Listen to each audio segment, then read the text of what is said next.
교리화성약 77편을 나갑니다. 이 77편은 계시록을 여는 열쇠라고 해가지고 아주 중요한 장입니다.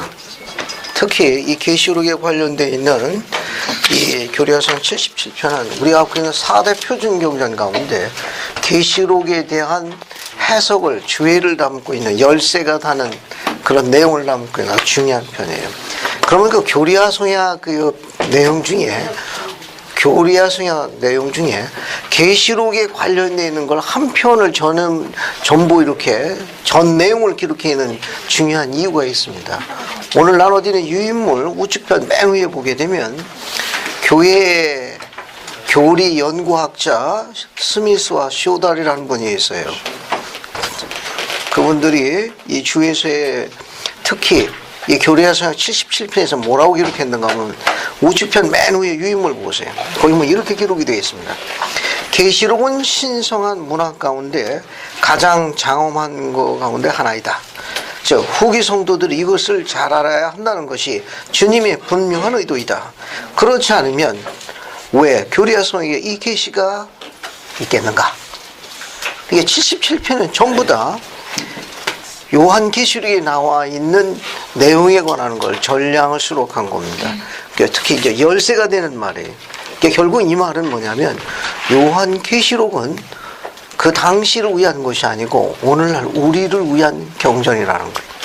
또 계시록을 해석하는 열쇠는 어떤 연구나 추구가 아니고 계시에 의해서만 가능하다는 걸 주님께서 밝히신 게 바로 교리화성 77편이에요. 그 계시가 아니면 요한계시록은 해석할 수가 없는 거예요. 그러니까 이건 앞으로 있을 일에 관한 기록입니다. 앞으로 있을 일에 관한 거. 그 기록을 앞으로 있을 일에 관한 계시에 의해서 공부해야 된다. 그런 내용이에요. 자, 그러면 77편을 보겠습니다. 자, 이제 교리화성 77편을 봅시다. 여러분 77편을 보세요. 한번 읽어보죠. 자, 문, 답 이런 식으로 나와 있거든요. 그래서 교리화성 77편 1절 2절을 같이 읽어보겠습니다. 간주 오금실 자매님. 그러니까 계시록 77편 1절 2절 두 절을 다 읽으세요. 문답을 다 읽으십시오. 계시록 4장 6절에서 요한이 말한 유리바다는 무엇입니까? 답. 그것은 성결하게 되어 불멸하는 영원한 상태에 있는 지군이라. 문. 같은 절에 언급된 네 짐승을 우리는 어떻게 이해해야 하나이까? 답. 그것은 계시자 요한이 하늘, 하나님의 낙원, 사람과 짐승들과 기어다니는 것들과 공중의 새들의 행복을 묘사하기 위하여 사용한 상징적 표현이니라. 영적인 것은 현세적인 것과 같은 모양을 하고 있으며 현세적인 것은 영적인 것과 같은 모양을 하고 있나니 사람의 영도 그의 신체의 모양을 하고 있으며 또한 하나님께서 창조하신 짐승이나 다른 모든 생물의 영도 그와 같으니라. 감사합니다. 하나 더 읽어보겠습니다. 이성지 자매님 3절 문답을 다 읽어봐요. 그 네 짐승은 그 네 짐승은 하나하나의 짐승에 국한되어 있는 것이니까 그렇지 않으면 어느 종류 또는 등급을 나타내는 것이니까. 답. 그들은 내 짐승 하나하나에 국한되어 있나니 이를 요한에게 보인 것은 그 지정된 창조의 등급 또는 범위 내에서 자신들의 영원한 더 없는 행복을 누리는 생물의 종류에 속하는 영광을 나타내기 위한 것이니라. 감사합니다. 그다음에 오소라 자매님 4절 문답. 문. 그 짐승들이 가진 눈과 날개를 우리는 어떻게 이해해야 하나이까? 답. 그들의 눈은 빛과 지식을 나타내는 것이니 이는 곧 그들에게 지식이 충만해 있음을 나타내며 그들의 날개는 움직이며 행동하는 따위의 능력을 나타내는 것이니라. 감사합니다. 선지자가 있다는 게 얼마나 감사한 일이에요. 고민할 필요가 없는 거예요. 주님께서 계시록에 관련되어져 있는 그분의 뜻, 하나님의 뜻을 직접 계시하십니다. 오늘은 그 열쇠가 되는 말을 공부해 보겠습니다. 이후에 요한계시록 강의가 되어지게 되면 필히 수강할 수 있을 것을 강력하게 공부합니다. 강력하게. 조만간에 있겠죠. 요한계시록 강의할 적에 특히 혼자서 연구해서 될 일이 아니기 때문에 그래요. 예, 혼자서 이게 읽어서 될 일이 아니니까 예, 그것을 주님께서 얼마나 사랑하고 계시고 선지자가 있다나 또 그걸 계시록을 공부하게 되면 교회가 참 위대하다. 예, 너무너무 그런 사실을 깨닫게 될 때 그냥 가슴이 벅차오르는 거예요. 아, 이게 그냥 교회가 아니구나. 요한계시록은 이제 힌도를 준다는 게 나와 있어요. 이기는 자에게 성령의 약속 주는 11가지 약속 중에 그 중에 하나가 힌도를 주나니 우리 힌도를 교회 아니에요. 검은돌 교회도 아니고 우리는 그분의 교회. 지상에서 하나님의 왕국입니다. 그 재림을 준비하게 선택된 10천들 중에 슬기로운 천들에게 주신 그 영광을 우리가 재현하도록 주님께서 예비한 자녀들이에요. 그런 걸 이해하게 되면 시각이 바뀌게 되죠. 주님을 경배하는 자세가 바뀌게 됩니다. 그리고 사람을 대하고 세상을 살아갈 때 그 스케일이 벌써 달라지게 돼요. 사람이 바뀌게 됩니다. 변화가 오기 시작해. 오늘은 그 샘플에 대한 거 몇 가지 열쇠가 되는 거 한번 공부해 볼게요. 교례하성의 70편 1절과 2절은 계시록 4장 6절과 관련이 있습니다. 계시록 여러분 갖고 계신 성경에 요한계시록을 보세요. 요한계시록 4장 6절을 보겠습니다. 자, 그래서 한번 읽어보죠. 여러분 계시록을 같이 보세요. 그래서 한번 읽어보겠습니다. 계시록 4장 6절부터 8절까지 먼저 한번 읽어볼게요. 여기에 어떤 내용이 나오는지 한번 봅시다. 이지선 자매님 한번 읽어봐요. 보좌 앞에 수정과 같은 유리바다가 있고 보좌 가운데 보좌 주위에 네 생물이 있는데 앞뒤에 눈들이 가득하더라. 그 첫째 생물은 사자 같고 그 둘째 생물은 송아지 같고 그 셋째 생물은 얼굴이 사람 같고 그 넷째 생물은 날아가는 독수리 같은데 네 생물은 각각 6날개를 가졌고 그 안과 주위에는 눈들이 가득하더라. 그들이 밤낮 쉬지 않고 이르기를 거룩하다 거룩하다 거룩하다 주 하나님 곧 전능하신 이여 전에도 계셨고 이제도 계시고 장차 오실 이시라 하고. 감사합니다. 여기 4장 6절에 보면 요한이 본 거예요. 뭘 봤습니까? 4장 6절. 계시록 4장 6절 보면은 무엇과 같은?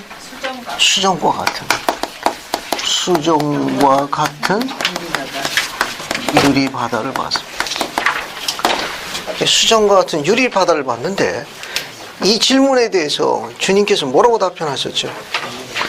수정과 같은 유리바다는 뭐라고 이야기했습니까? 거기 우리가 공부하고 있는 거 70편 2절에 뭐라고 되어 있어요? 뭐라고 되어 있습니까? 수정과 같은 유리바다는 뭐라고 되어 있어요? 성결하게 되어 영원한 상태에 있는 성결하게 되어 그 다음에 불멸하는 그 다음 영원한 상태에 있는 지구. 이렇게 되어 있죠? 네.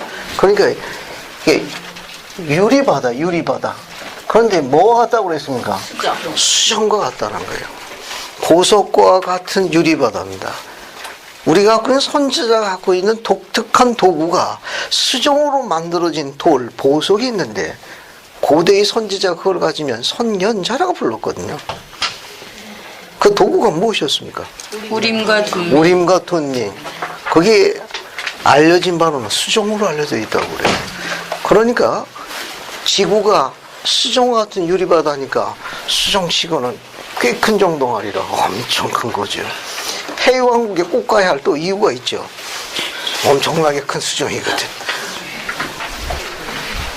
즉 수정과 같은 유리바다는 영원한 상태에 있는 지구인데 어떤 상태로 된 지구냐? 이 유리바다가 성결하게 되었다는 거. 이거는 sanctified라고요. sanctified, 즉 성결하게 된, 정결하게 된 변화가 주어진 거예요. 지구가 변화가 된 거예요. 업그레이드 된 거예요. 이건 sanctified라고 해서 성결하게 되는데 정결하게 된 혹은 거룩하게 된 그런 뜻이에요. 거룩하게 된. 그러니까 성결하게 된, 정결하게 된, 좀 신성하게 된. 우리 인간이 신성하게 되고 정결하게 되고 거룩하게 되려면 복음의 의식이 뭐가 있죠? 침례. 침례. 침례를 받으면 뭐가 돼요? 성도가 되는 거죠. 성도라는 건, 세인트라는 건 거룩하게 된, 신성하게 된 그런 뜻이에요. sanctified 되었다는 거예요. 이게. 그러면 지구도 성결케 되기 위해서는 어떤 복음 의식에 순종해야 합니까? 침례. 침례. 지구도 침례 받았나요? 네. 언제 뭘로 받았습니까? 노아의 홍수. 노아의 홍수. 그건 맞는 거네. 그러면 우리가 해왕국 가려면 우리가 해왕국 상태로 부활해야 되는 거 아니에요. 그죠? 그럼 불멸의 상태로 들어가야 되는 거 아닙니까? 그죠? 네. 그럼 불멸의 상태를 이모트이라고 그래요. 요거. 불멸하는 이모트이라고 그래요. 이모트. 불멸의 그런 말이에요. 불멸의 부활한 상태의 그런 의미까지 확장돼요. 그러면 지구도 부활한 상태로 되는 게 어느 시기에 들어가죠? 현재는 어떤 상태, 지구가? 별의 왕국. 별의 왕국. 복천년 가면 달의 달의 왕국. 왕국. 그 다음에 뭐가 되는 거예요? 수정과 같은 유리바다. 유리바다가 되는 거예요. 불멸의 상태를 정한 그 상태, 해의 영광의 상태가 있는 걸 영원한 상태에 있다고 묘사한 거예요. 요거는. 해의 영광의 상태에 있는 지구라 그런 말입니다. 그 지구가 해왕국으로 전환되는 거예요. 산상수훈 가운데 이 말씀 기억합니까? 온유한 자는 복이 있나니 그 뒤에 뭐라고 되어 있죠? 그 뒤에 땅을 차지하라. 땅을 기업. 자, 온유한 자는 복이 있나니 온유한 자는 복이 있나니 복이 있나니 복이 있나니 어떻게 된다고 그랬어요? 땅을 기업으로 받을 것입니다. 마태복음 몇 장 몇 절은 되어 있습니까?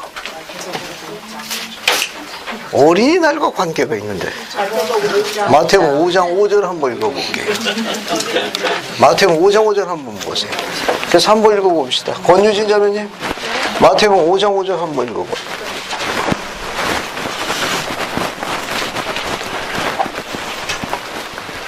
온유한 자는 복이 있나니 저희가 땅을 기업으로 받을 것이니요. 감사합니다. 온유한 자는 복이 있나니 땅을 기업으로 받을 것이며 상속받는 거예요. 그러면 이 땅은 구체적으로 어느 땅을 이야기하는 거예요? 해의 영광의 상태에 있는 지구. 계시록 4장 6절에 나오는 어떤 상태입니까? 수정과 같은 유리바다는 해의 영광의 상태로 전환된 지구를 묘사하는 거예요. 그래서 주님께 선지자가 그 질문에 대해서 물었을 적에 수정과 같은 유리바다는 어떻게 해석해야 합니까? 어떻게 설명했습니까? sanctified. 성결하게 지구가 정결하게 되고 해의 왕국 상태로 부활해야 돼. immortal, 불멸의 상태에서 영원한 영광에 들어가야 되는 해의 영광의 상태에 있는 지구. 따라서 지구가 뭐가 되느냐? 해의 왕국으로 전환되는 거예요. 그래서 지구는 생명체라는 걸 나타내는 거예요. 지구는 살아있는 거예요. 복음 가운데 순종하게 되면 주님께서 그 성도를 보호하죠. 네. 마찬가지로 지구도 복음의 율법에 순종하게 되면 지구도 역시 성도를 보호합니다. 똑같은 기능을 갖고 있어요. 아주 흥미로운 거예요. 고대에 에녹이라는 사람이 있었죠. 저게 에녹이 시온을 건설했습니다. 그 시온 백성들을 마음이 청결한 자가 불렀죠. 그 기록에 보게 되면, 모세서에 보게 되면 산 위에 있거나 산 아래 땅 밑에 어느 곳에 있든지 간에 그들의 밟는 땅을 심히 축복하여 이방인들이 그를 두려워하고 부러워했더라. 어느 곳에 있든지 그들은 부유하게 잘 살았습니다. 그들의 밟는 땅을 축복하셔서 그들이 부르는 한우를 부드럽게 하시고 땅을 부드럽게 하셔서 항상 축복을 허락하셨어요. 그러니까 가정 안에서 한 사람, 집안의 한 사람, 외모로 말고, 알겠어요? 집안의 한 사람이 하나님을 온 마음으로 받아들이고 그분의 영광을 해서 온전히 그 길을 걸어가게 되면 그 있는 그 발바닥을 주님이 축복하십니다. 그가 부르짖는 한우를 여시고 이른 비 늦은 비를 적당한 때 주셔서 그의 발바닥에서 곡식과 기름과 포도주 축복하시겠다고 약속했어요. 한 사람이 중요합니다. 소돔과 고모라 땅이 멸망당했죠. 결국 몇 명이 없어갖고 그렇게 다 절단난 겁니까? 10명. 10명이야. 감사합니다. 경전을 많이 읽으신 거예요. 나이가 적지 않으신데도 우리 젊은이들도 분투 노력해야 돼. 자, 조금 전에 이야기한 그 성구, 이렇게 하나님께 온 마음을 내서 매달려서 근접성에 성공하게 되면 그가 밟는 발바닥을 축복해가지고 곡식과 기름과 포도주가 나오도록 적당한 때 이른 비 늦은 비를 준다는 성구가 신명기에 있습니다. 한번 찾아볼까요? 이게 또 눈으로 봐야 또 신뢰감이 있을 거 아닙니까? 자, 신명기 11장 보세요. 신명기 11장. 신명기 11장 어디서 보시는가 하면은 13, 14 보세요. 13, 14 보시고 세 절만 읽어볼게요. 25절 이렇게 읽어봅시다. 이것도 한번 읽어볼게요. 뒤로 넘어가가지고 권예진 자매 찾았어요? 신명기 11장 13, 14 한번 읽어볼게요. 내가 오늘날 너희에게 명하는 나의 명령을 너희가 만일 청종하고 너희의 하나님 여호와를 사랑하여 마음을 다하고 성품을 다하여 섬기면 여호와께서 너희 땅에 이른 비 늦은 비를 적당한 때에 내리시리니 너희가 곡식과 포도주와 기름을 얻을 것이요. 감사합니다. 박형민 형제 25절 한번 읽어봐요. 너희의 하나님 여호와께서 너희에게 말씀하신 대로 너희가 밟는 모든 땅 사람에게 너희를 두려워하고 무서워하게 하시리니 너희를 능히 당할 사람이 없느니라. 감사합니다. 24절 두 번째 줄까지만 읽어봐요. 너희의 발바닥으로 밟는 곳은 다 너희의 소유가 되리니. 됐습니다. 거기까지. 발바닥 나왔네. 그죠? 발이 아니고 발바닥이야. 내 발바닥에 밟는 곳을 다 내 것을 하는 거야. 거기서 나는 곡식과 기름과 포도가 다 내 것이니 그렇게 되도록 내가 적당한 때가 되면 이른 비 주고. 근데 이건 특별한 비를 이야기하는 거예요. 그냥 절기마다 주는 그런 공식적인 비가 아니고 여호와께서 특별히 생각하는 그 비라, 특별한 절기의 비라는 걸 묘사하기 위해서 적당한 때라고 묘사하신 거예요. 그때마다 이른 비 주시고 느린 비 줘서 내 발바닥에서 밟는 곳에서 이런 곡식과 그냥 위로할 것이요. 이렇게 한 사람이 중요합니다. 소돔과 고모라 땅에 10명만 있었으면 온 천하를 용서하시겠다고 그랬는데 10명을 찾지 못했습니다. 유대인의 탈무드에 보면은 소돔과 고모라에 관한 랍비들의 현자의 가르침이 주어지고 있어요. 만약에 여호와께서 꿈에 이제 여러분에게 나타나셔가지고 내가 살고 있는 지역에 의인 10명을 적어내면 내가 온 나라를 용서하리라. 큰 지진, 작은 지진, 중간 지진, 소지진 다 없앨 것이요. 쓰나미인지 무슨 옴인지도 없을 것이요. 라고 이야기하시면서 내 스테이크에서 의인 10명을 적어내라 하면 누굴 적어내겠습니까? 만약에 오늘 밤에 여호와께서 나타나셔가지고 내 스테이크에서 의인 10명을 적어내면 내가 온 나라를 다 용서할 것이라고.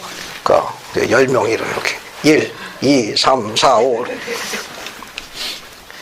탈무드에도 이렇게 가르치고 있습니다. 그 10명에 꼭 들어가야 되는 이름이 2명이 있다. 누굽니까? 나. 그 다음에 남편. 그만할게요. 그 탈무드에 뭐라고 나와 있는가 하면은 나와 내 아들의 이름이 기록돼야 한다. 그 10명 가운데 2사람을 적어라. 누구 이름을 적혀야 합니까? 역시 나와 내 아들의 이름이 적혀야 한다. 만약에 한 사람만 적어야 한다면 누구 이름을 적어야 합니까? 나. 그렇죠. 나. 내 이름이 적혀야 한다. 그 한 사람이 중요해요. 그 한 사람만 온전한 의인만 있으면 주님이 손을 안 놓으신다고 약속하신 거예요. 그의 발바닥을 축복하시겠다고 그러니까 오늘 결심하세요. 오늘 결심하십시오. 지금까지 걸어오는 동안에 혹 고난과 시련, 계획되지 않은 다른 세상 사람 말대로 불운이라 하는 것이 있을 적에 이 가르침을 기억해요. 오히려 그것이 축복으로 전환될 수 있습니다. 오히려 그 축복으로 전환될 수 있어요. 우리가 살고 있는 이 땅은, 지구는 살아 있습니다. 지구도 계명에 순종해요. 우리가 하찮게 보는 미물도 주님의 계명에 순종하고 티끌도 주님의 명에 순종합니다. 불순종하는 건 인간뿐이 없어요. 우리가 순종하면 주님은 축복하시게 되고 절기를 조종하실 거예요. 또 보세요. 또 뭐가 있는가 하면은 다시 보세요. 다시 이제 77편 다시 보세요. 그럼 제가 1절 설명이고, 또 77편 2절에 보면 계시록 4장 6절에 보게 되면 수정 같은 유리바다도 있지만 또 뭐가 나옵니까? 네 생물이요. 77편 2절에 보면 네 생물이 나와요. 네 생물이 나와 있는데 요 네 생물이 어서 와요. 저기 뒷자리에 있어서. 자, 여기 보면 비스트로 되어 있어요. 요 비스트라는 단어는 미녀와 야수 기억해요? 네. 그때 그 단어가 비스트입니다. 그러니까 야수. 그런데 보통 번역할 때 이제 짐승으로 번역하는데, 보통 짐승. 근데 네 존재가 생물로 번역하는 게 훨씬 번역이 좋아요. 왜냐면 여기 보면 네 생물이지만, 즉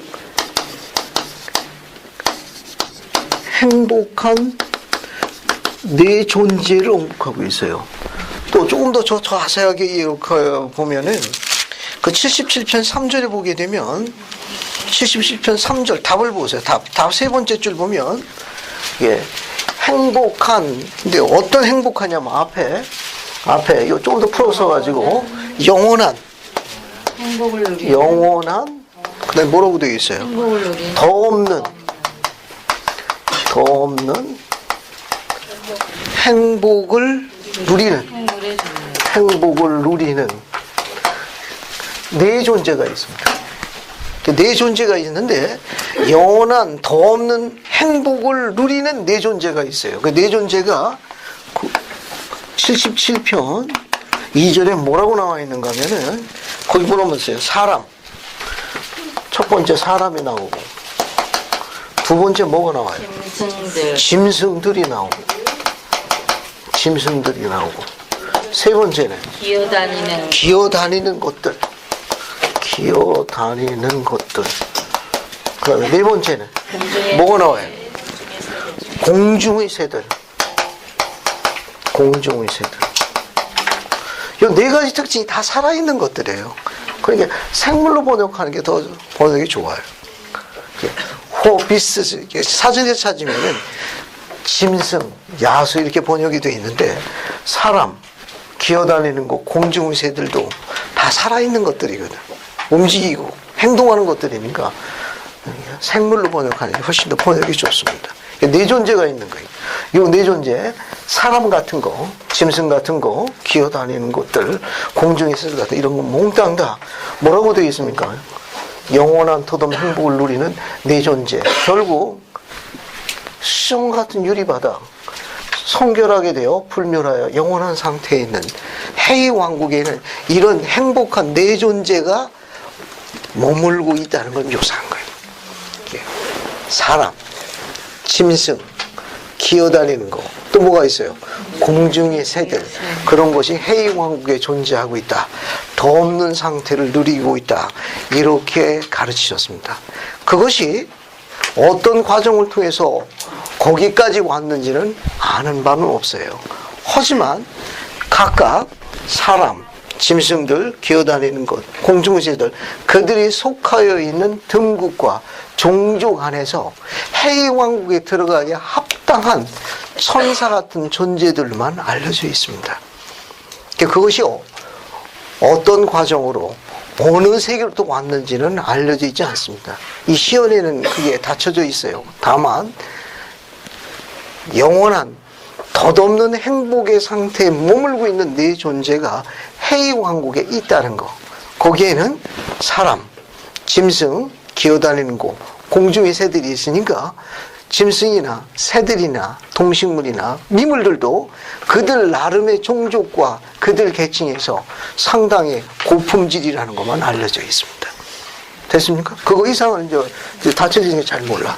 그러니까 뭐 꼭 그런 건 아니지만, 그러니까 새 가운데서도 종족 간에서 선사 같은 해왕에 들어가는 그런 아주 고결한 새가 있는 거예요. 꽃도 마찬가지. 꽃도 다 좋은 거 아니죠? 어떤 곳은 사람 잡아먹잖아. 그 괜히 좋아했다는 거고, 그 안에 그냥 그 밀림 같은 데가 보면은 들어가잖아요. 덩치리도 크면 들더라도 저 같은 사람 어떻게 되니까 아무것도 못 찾아. 같이 갔다 그러면 저 못 찾는 거, 그 안에 쏙 들어가면. 그럼 고약한 꽃도. 그러니까 나름대로 해이왕국에 들어가는 합당한 천사 같은 존재들이 별도로 분리되어져 가지고 있다는 거예요. 그러니까 결국 이 말은 가는 다음 세상에서 어떻다는 거예요. 그런 존재들이 있다는 거예요. 그래서 계시에 보면 현세에 있는 구성원은 다음 세상에 있는 구성원과 같은 영을 지니고 있다는 거예요. 그러니까 사람만 영이 있는 게 아니라 짐승, 기어다니는 거, 공주들 뭐가 있다는 겁니까? 영이 있다는 거예요. 계시는 그래요. 그걸 어떻게 합니까? 악착같이 착하게 살아서 해이왕국 가보면 알지. 계시는 좀 그렇게 묘사되어 있는 거예요. 또 흥미있는 건 뭐냐면 이 계시에 이 네 존재가 어떻게 있는가 하면 다시 계시록 4장 8절 한번 보세요. 흥미있는 또 기록이 있어요. 자, 계시록 4장 8절 보게 되면 또 뭐라고 되어 있는가 하면은 봤습니까? 네. 우선 6절 보면 네 생물이 앞뒤에 뭐가 있다고 그랬어요. 여기 네 생물이 앞뒤에 뭐가 있다고 그랬어요? 눈이 있다고 그랬죠. 눈만 있나요? 또 뭐가 있습니까? 8절 그 앞줄에 보면 네 생물이 각각 6날개가 있고 그 안에 뭡니까? 쥐 눈이 가득하더라. 그죠? 또 뭐가 있습니까? 또 이 네 생물이 날개 6날개가 있어요. 여기 눈과 날개가 나옵니다. 이것은 내 존재에 대한 상징적인 심볼리즘이에요. 그래서 우리가 갖고 있는 계시에는 이 계시에 뭐라고 나와 있습니까? 여기 아까 읽은 4절 보면 77편 4절에 뭐라고 나와요? 77편 4절에 보면 눈은 뭘 나타낸다고 그랬어요? 빛과 지식입니다. 빛과 지식을 나타내요. 그것이 앞뒤에 가득 찼다고 그랬는데 그 가득 찼다는 거 무엇이 가득 찼다는 거예요? 지식이 가득 찼다는 거예요. 충만한 지식이 있다는 거예요. 충만한 지식으로 구성되어 있다는 거예요. 또 날개는 뭘 나타내요? 그 날개는 움직이며 뭐 하는 거예요? 행동하는 능력을 지니고 있다는 걸 묘사하는 거예요. 그러니까 이 네 존재가 앞뒤에 눈이 있고 6날개가 있다는 건 하나의 심볼이에요. 상징입니다. 그들이 하나님에 관한 지식이 충만하다는 거. 또 그들은 뭐합니까? 행동하고 움직이는 능력이 있다는 거예요. 자, 그렇다면 그들은 그와 같은 것을 증거하기 위해서 이 네 존재가 8절에 뭐라고 그랬어요? 그들이 밤낮 쉬지 않고 어떻게 했습니까?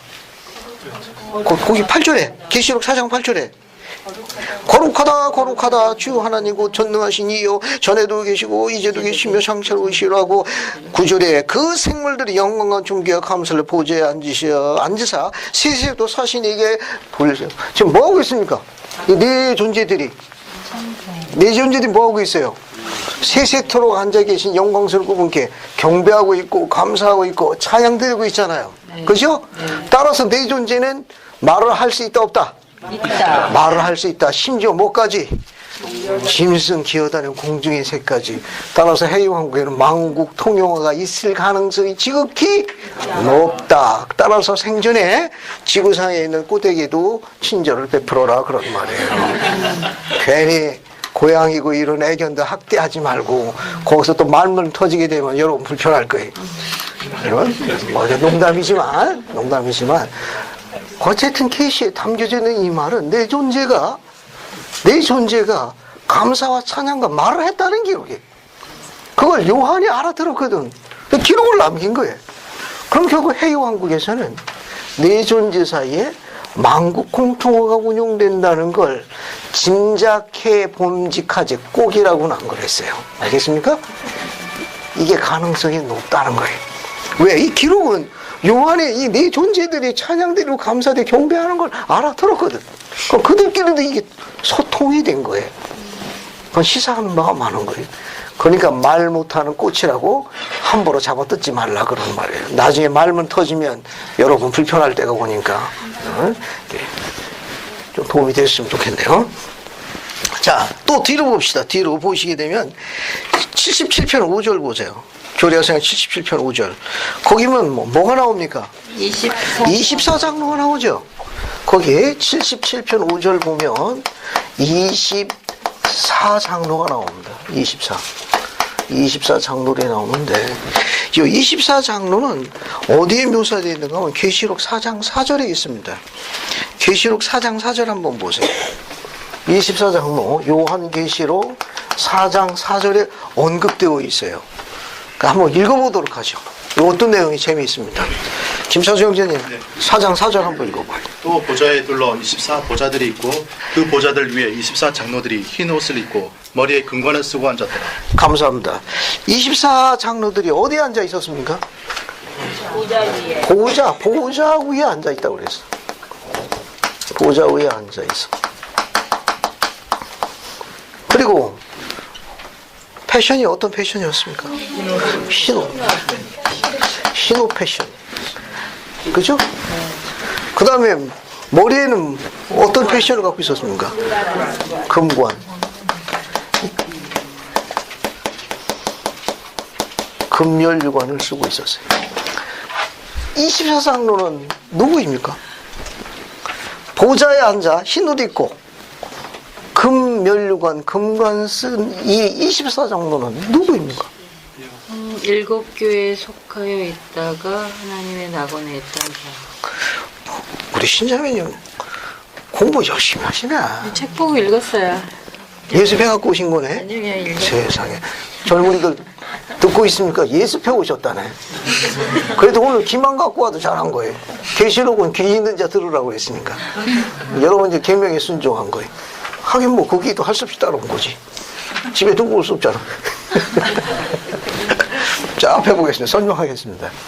이 계시록 2장 3장은 7교회가 나옵니다. 7교회가 나오는데 요한이 밤모섬에 갇혀가지고 주님부터 명함을 받아 7교회에다가 서신을 보냈어요. 근데 그 7교회가 요한이 기록을 보낼 7교회 상태가 어땠는가 하면 주님의 종들, 선지자, 선견자, 계시를 비롯하는 주님의 사도들이 다 순교하는 시간이었어요. 교회가 그들이 순교할 뿐만 아니라 7교회를 관리했던 24장로라는 교회 관리 요원들도 핍박, 박해, 기타 등등으로 그분들이 지상에서 영의 세계로 낙원으로 가신 분들이에요. 그러니까 한때 7교회 성도들하고 같이 신앙생활 한 분들인데 믿음의 선한 싸움에서 그리스도에서 기꺼이 죽음으로 믿음을 지킨 사람들이. 그런데 그분들이 어떤 상황에 놓였느냐 이렇게 설명할 수 있어요. 예를 들어 가지고 돌아가신 할아버지, 돌아가신 내 부모님 시연이 열려 가지고 그분들이 하나님의 보좌에 앉아가지고 흰옷 입고 면류관 쓰고 아버지와 아들과 같은 보좌에 앉아있는 걸 보면 우리 느낌이 어떻겠어요? 예진이 기분이 어떨 것 같아? 영광스러운. 자, 할아버지 스트레스 받고 있어 지금. 저 할머니는 핏기가 없어 얼굴이 지금. 자, 그 이야기를 원점으로 돌아가겠습니다. 이 말은 뭘 이야기하는가 하면 선지자 조셉 스미스가 그 아버지 조셉 스미스 1세가 돌아가셔가지고 시연이 열렸어요. 아버지가 해유 왕국에 보좌에 앉아 흰옷 입고 금면류관 쓰고 아버지와 아들 면전에 있는 시연을 보고 그날 크게 우셨다는 기록이 남아져 있습니다. 이 말은 뭐냐면 죽어도 죽지 않고 우리 부모님들이 영광의 등급이 있던 그분들을 만날 걸 생각하니까 얼마나 그가 벅찬 감동에 들겠어요. 똑같은 똑같이 적용된 겁니다.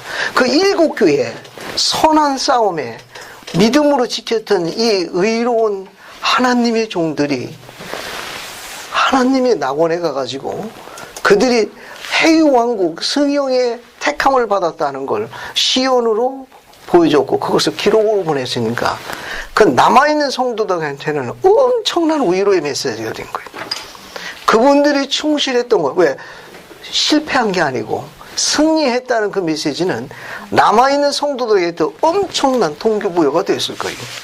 그 24장로들이 지상에서 7개를 관리하다가 선한 믿음 싸움에 그들의 믿음을 죽음으로 증거해서 하나님 나라로 간 사람들이, 그래서 그분들이 죽은 게 아니고 그분들이 부활하셔가지고 신우도 있고 멸류관 쓰고 아버지 면전에서 해유왕국의 존재로 영원한 더 없는 행복을 누리는 존재로 있다는 것을 글로 보낸 거예요.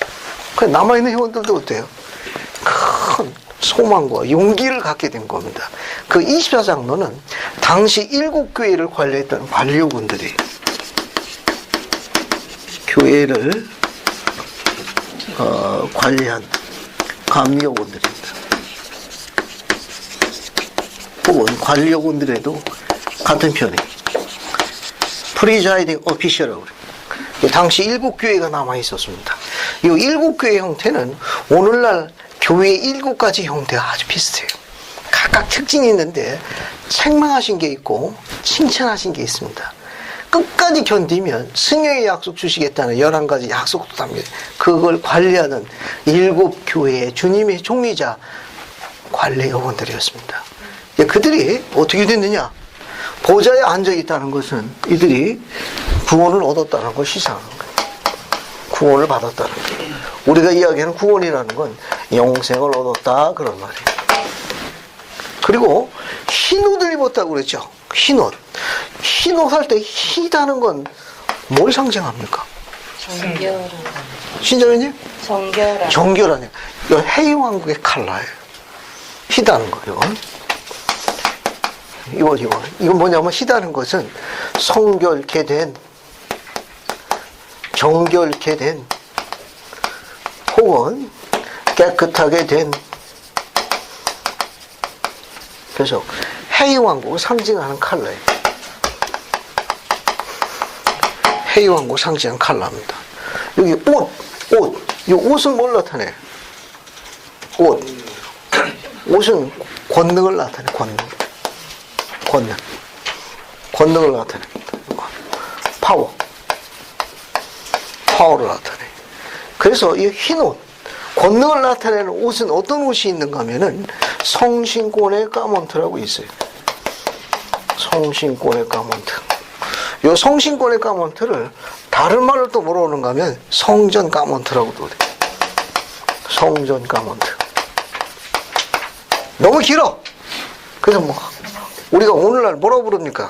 가먼트라고 불러요. 가먼트. 이 가먼트는 권능의 옷입니다. 3가지 약속이 있어요. 이 가먼트에는 3가지 약속이 담겨져 있습니다. 3가지 약속이 있습니다. 첫 번째, 성약의 상징. 성약의 상징. 이게 성약을 맺은 자만이 입는 옷이에요. 입는 조건. 두 번째, 신체를 우리 신체, 우리 몸을 지켜주는 보호막입니다.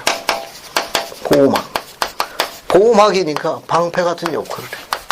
방패. 마지막은 순수한 영혼들의 덮개. 순수한 영혼들의 덮개입니다. 이게 가먼트예요. 이제 저 뒤로 갑니다. 됐습니까? 자, 흰 옷, 희다는 거는 세상으로부터 분리됐다 그런 거예요. 세상으로 분리됐다. 세상으로부터 오염되지 않았다. 물지 않았다. 그런 분들은 흰 옷을 입은데 그 옷은 뭐냐? 권능을 상징해. 파워를 나타내. 성신권의 가먼트라고 하며 성전 가먼트로 알려져 있어요. 오늘날 일반적으로는 가먼트라고 그래요. 이 가먼트는 3가지 약속을 담고 있습니다. 따라서 하세요. 성약의 상징, 신체를 지켜주는 보호막, 순수한 영혼들의 덮개. 그러니까 이 가문트는 그런 기능을 갖고 있어요. 요한복음 1장에 보게 되면 주님께서 뭐라고 얘기했는가 하면 내가 참빛으로 왔으나 세상이 어두워서 빛을 알아보지 못했다고 했습니다. 그때 세상을 다크니스, 어둠이라고 설명하셨어요. 그 어둠 가운데 여러분 그 등산이나 이런 거 하시는 분들 뭐 야광 칠한 거 보이세요? 봅니까? 야광? 옷 같은데 야광 해가지고 신발도 등산도 마찬가지. 그거 어때요? 캄캄하고 캄캄할수록 금방 보이죠? 이 어둠의 세상에서 눈에 확 띄는 야광체가 바로 뭐냐? 까만테예요. 벗고 다니라는 거 아니에요. 알겠어요? 네? 그런 기능을 갖고 있습니다. 이건 하나님의 백성임을 나타내는 야광체 같은 거예요. 앞으로 세상은 더 어두워질 거예요. 따라서 가문트 입은 자는 주님 보시기에 훨씬 더 광채가 선명할 거예요. 이해가 됐습니까? 지금 24장로가 흰옷 입었다는 건 해이왕국의 존재에 합당하다는 걸 이야기하는 거예요. 이게 합당한 자가 입는 그 옷이 바로 가문트예요. 예민한 독신자매 중에 하나가 디자인이 마음에 안 든다고 그러시는데 그거는 잘못 알고 있는 겁니다. 믿거나 말거나 시리즈 판권을 제가 갖고 있어요. 제가 알고 있는 일반 회사에 근무하고 있는 형제 한 분이 있습니다. 그래서 회사에서 이제 뭡니까 팀 미팅을 하고 난 다음에 아마 찜질방을 가게 됐는가 봐. 그래서 옷을 갈아입다 보니까 남자들 갈아보니까 그 직급이 높으신 분이 그 과장인 그 형제 보고 요게 자네 이 속옷 어디서 샀나? 독특하이. 이분이 이 형제가 말을 못한 거야 이게. 그러더니 그거 참 마음에 들어. 그러더니 그 직급 높으신 분 그 과장 형제에게 내게 좀 한 번 좀 사갖고 오지 그래야. 실제로 있었던 일이에요. 주님이 디자인하신 거니까 신앙의 눈으로 바라보시기를 바랍니다. 신체를 보호하는 독특한 기능을 갖고 있는 옷이에요. 이 옷은 특별한 옷입니다. 이 세상 수많은 백성 가운데 하나님의 백성에게 입는 독특한 옷이에요. 자, 그 다음 또 보면 이 금관이라고 되어 있죠? 금관. 금멸관. 이것도 마찬가지입니다. 이 금은 해이왕국을 상징하는 하나의 상징입니다. 해이왕국을 상징하는 금. 이게 은, 동이 아니에요. 금이에요, 금. 믿거나 말거나 시리즈입니다. 선지자의 기록을 보게 되면 해이왕국으로 들어가는 길이 전부 금길이래. 금길. 우리 악착같이 가야 돼. 악착같이 가야 돼. 이게 금으로 됐나 안 됐나 이게. 이 관은 멀리하게 하는가 뭐 이건 통치권을 나타내는 거예요. 통치권. 다스림을 나타내는 거예요. 그게 금으로 된 관을 썼다는 건 통치권. 궁극에는 뭐냐? 이게 궁극에는 God, 신이 되는 거예요. 그런 걸 의미하는 겁니다. 자, 그 정도 보시고 그 다음에 여러분 5절 봅시다. 5절 보면 잘 나왔네요. 거기 77편 5절 봅시다. 봤습니까? 박수석 선생님 5절 70편 5절 문답 한 번 더 읽어봐요. 요한이 말한 24장로를 우리는 어떻게 이해해야 하나이까? 요한이 본 그 장로들은 성역을 베푸는 일에 충실하고 죽은 장로들로서 이전에 7 교회에 속하여 있다가 그때에 하나님의 낙원에 있던 자로 이해해야 하느니라. 감사합니다. 거기 설명이 잘 나왔네요. 요한이 본 그 장로들은 성역을 베푼 일에 충실하고 죽은 장로들로서 이전에 7 교회에 속하여 있다가 그때 하나님 낙원에 있던 자로 이해해야 하느니라. 근데 그분들의 마지막 영광의 등급까지 이제 다 본 겁니다. 그 다음에 6절 보세요. 6절. 문답이 나오죠? 한번 읽어보겠습니다. 이 내용도. 그래서 김영민 자매님, 교리야 순야 77편 6절 문답을 다 읽어보는데 6절, 7절을 다 읽어보세요. 요한이 본 7 인으로 뒤를 더한 책을 우리는 어떻게 이해해야 하나이까? 그 책에는 계시된 하나님의 뜻과 여러 비밀과 일들이 실려 있으니 이 지구가 7,000년 지속되는 동안 곧 행정적으로 존재하는 동안 이 지구에 관한 하나님의 섭리에 감추어진 것들이 실려 있는 줄로 이해해야 하느니라. 책을 인봉한 7인을 우리는 어떻게 이해해야 하나이까? 첫째 인에는 첫째 천년의 일이 실려 있고 둘째에도 또한 둘째 천년의 일이 실려 있느니 이같이 20세까지 그런 줄로 우리는 이해해야 하느니라. 감사합니다.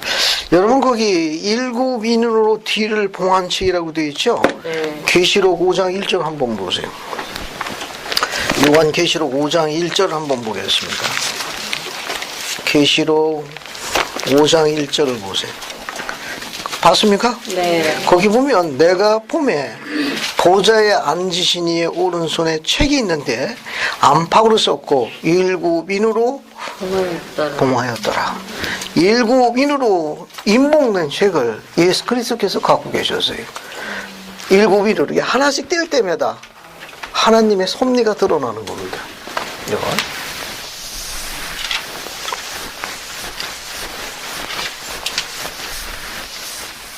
그래서 대충 보면 여러분 유인물 3번째 장을 보세요. 잠시 건너가 가지고 유인물 3번째 장을 보세요.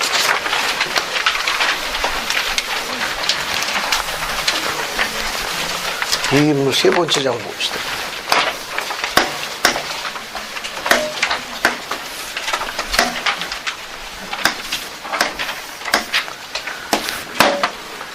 자, 첫째인, 둘째인, 셋째인, 넷째인, 다섯째인, 여섯째인, 일곱째인.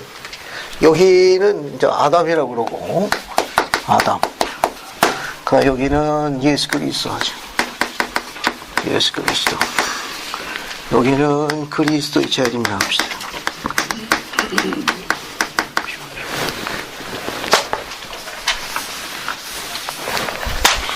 여기는 편의상 최후의 심판이라고 한번 줘.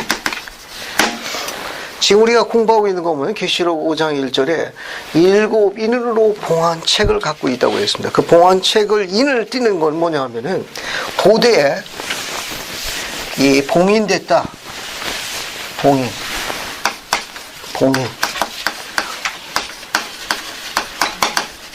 셀링이라고 그래가지고 묶어놨다 그런 말입니다.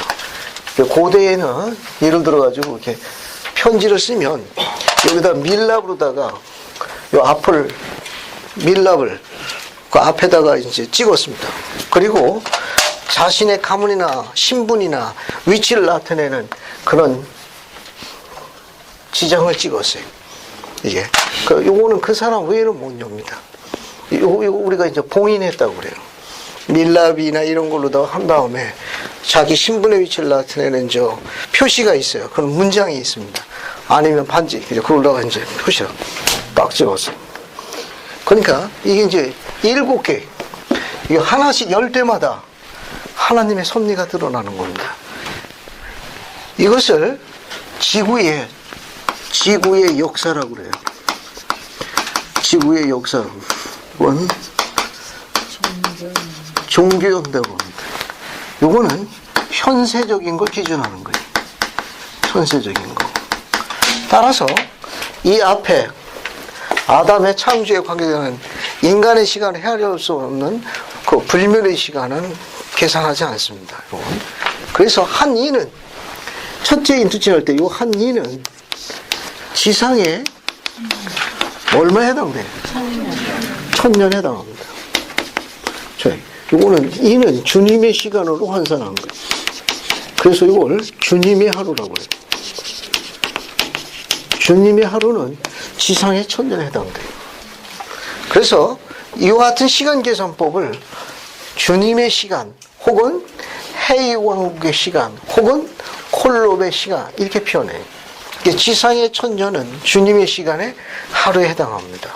따라서 아담 때부터 예수 그리스도까지는 4인으로 구성되어 있으니까 지상에 몇 년에 해당되는 거예요? 4000년에 해당되는 거예요. 그리스도가 오셨다가 속죄하시고 난 다음에 다시 오실 때까지는 얼마예요? 2000년입니다. 그리스도께서 재림하셔서 만왕 후에 오시는 요 복천년은 지상에 몇 년에 해당합니까? 1000년이에요. 다 합치면 지구의 현세적 종교인들 모두 몇 년이 돼요? 7000년이 되는 거예요. 7000년이 되는 거예요. 자, 그래서 우리가 갖고 있는 6절 다시 보세요. 계시록 77편 6절 보세요. 봤습니까? 네. 그러면 요한이 본 7인으로 뒤를 봉한 채 우리는 어떻게 이해하느냐? 하나씩 뗄 때마다 그 안에 들어있는 뭐가 드러났습니까? 거기 보면 하나씩 여기 뗄 때마다 이 봉함을 열 때마다 뭐가 나타났어요? 그 안에 각 계시된 첫째인, 둘째인, 셋째인, 넷째인 요 각 인마다 계시된 하나님의 뜻이 드러납니다. 계시된 하나님의 뜻이 드러나고 또 뭐가 드러나요? 여러 비밀들과 즉, 일. 하나님의 여러 가지 비밀, 여러 가지 비밀들. 그 다음에 하나님의 여러 가지 일들. 그 다음에 또 뭐가 있어요? 지구가 7,000년 지속되는 동안, 이 7,000년 지속되는 동안, 여기까지 7,000년에 7,000년 지속되는 동안 이 지구에 관한 뭐가 또 드러납니까? 하나님의 섭리에 감춰진 것들. 하나님의 섭리에 감춰진 것들.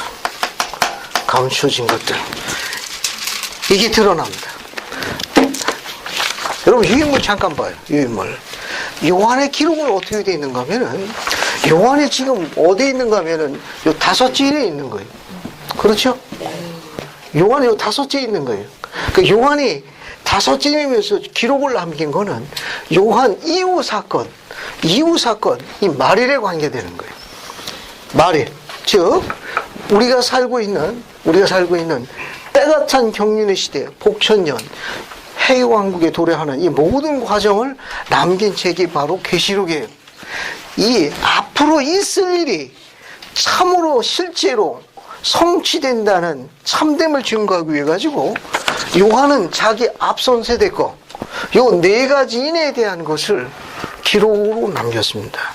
이게 실제로 성취되었기 때문에 요한이 이야기하는 자기 뒤에 있을 사건도 역시 참이라는 논법으로 기록한 거예요. 그래서 앞에 나와 있는 내인에 관한 기록이 참이므로 자기 이후에 오는 뒷 6째인 7째인 그 후에 영광의 등급도 참이라는 논리로 기록을 남긴 거예요. 그래서 그걸 상징으로다가 은유법으로 묘사했어요. 첫째인은 무슨 말 나옵니까? 흰말. 유인물 봐서 유인물. 흰말 나오죠? 네. 흰말이 정복한 거예요. 희다는 건 아까 뭐라고 했습니까? 정결함. 무조건 좋은 거예요. 알겠어요? 네. 무조건 좋은 거예요. 정결한, 깨끗한. 알겠습니까? 말은 정복을 나타내. 예, 흰말을 탄 자가 정복한 게 첫 번째이니. 이 사람은 백전백승이에요. 1회전, 2회전, 알겠습니까?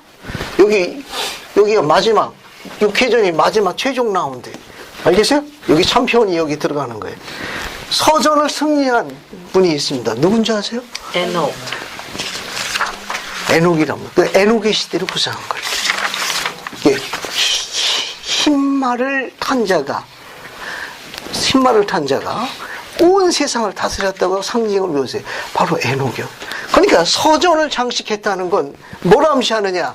마지막 최종 라운드도 뭐 한다는 거예요? 승리하신다 그런 말이에요. 중간은 잠시 양보한다 그러지.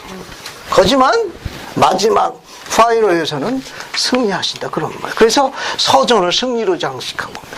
중간은 약간 유보하신 거예요. 그 마지막 라운드 역시 뭐합니까? 최종 승리를 하시겠다 그런 뜻입니다. 이건.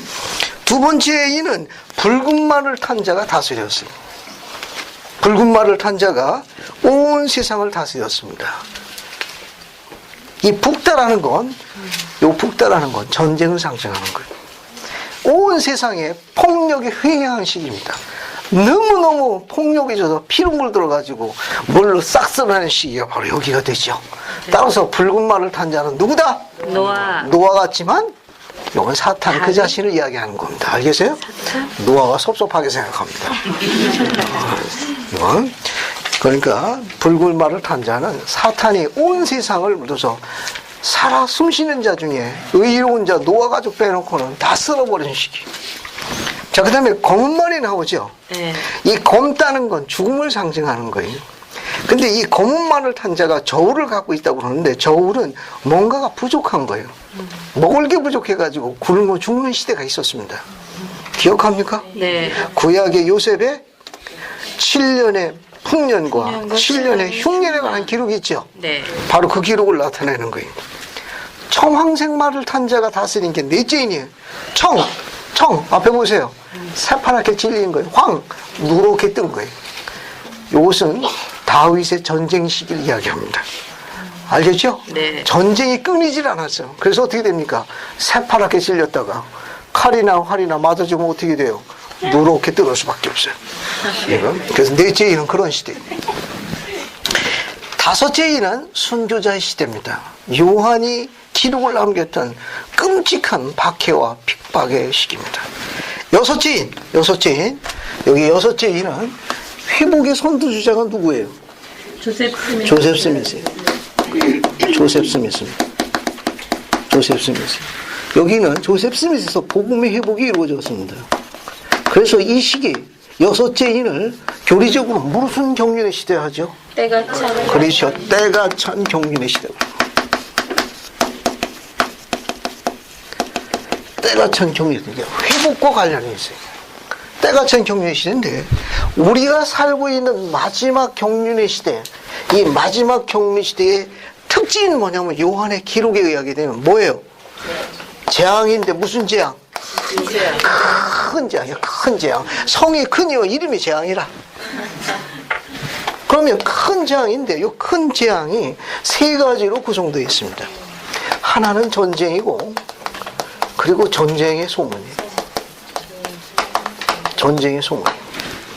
또 하나가 뭐냐면 기상재앙이에요. 기상재앙, 자연재.